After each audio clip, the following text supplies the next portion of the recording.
Jinping in Beijing just a few hours ago. The Prime Minister is on a 3-day visit where he hopes to unlock trade opportunities, but the trip has come under intense scrutiny following concerns around alleged human rights abuses in the country. Our China correspondent Stephen McDonnell has more. At the Great Hall of the People, the first British Prime Minister to visit in 8 years was welcomed.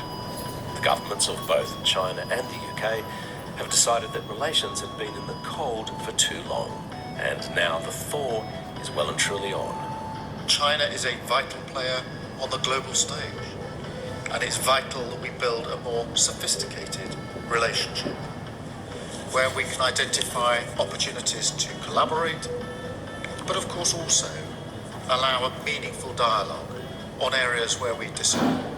You've publicly said that China is an opportunity and that dealing with China is not a choice, but a necessity. I commend these words.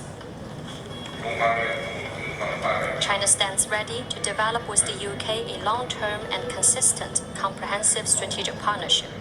It will benefit our two peoples and the wider world. Even before his arrival, the Chinese government was talking up Britain's commitment to free trade and multilateral institutions like the United Nations, the contrast being with the Trump administration. It's Beijing's way of saying that these are areas where like-minded countries can cooperate.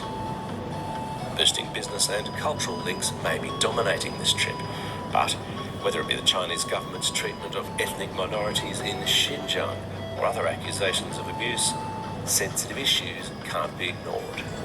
When visiting the Chinese capital, Western governments are seen as duty-bound to raise the issue of China's significant human rights abuses, and Keir Starmer is no different. In fact, the Chinese government would expect no less. If a Western politician was to come to Beijing and not stand up for their principles, they'd be considered as weak and treated as such.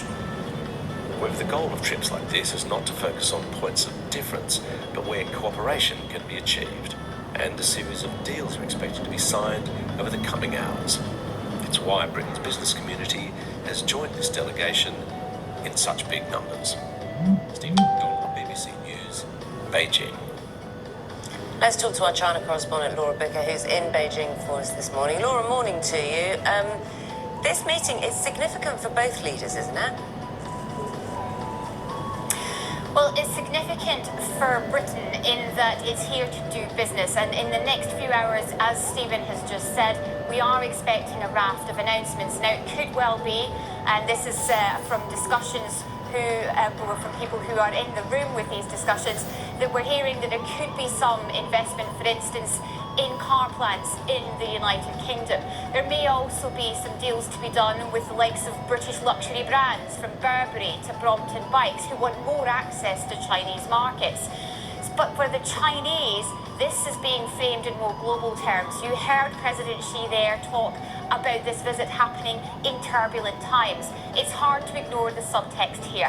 What he's talking about is Western countries, and we've seen a few of them in the last few months. We've had France, we've had Canada, and we'll soon see Germany and now Britain.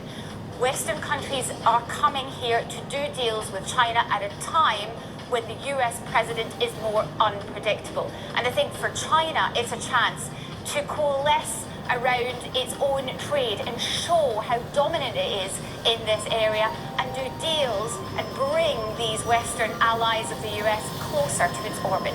Laura, thanks very much for that. That's our China correspondent, Laura Bicker.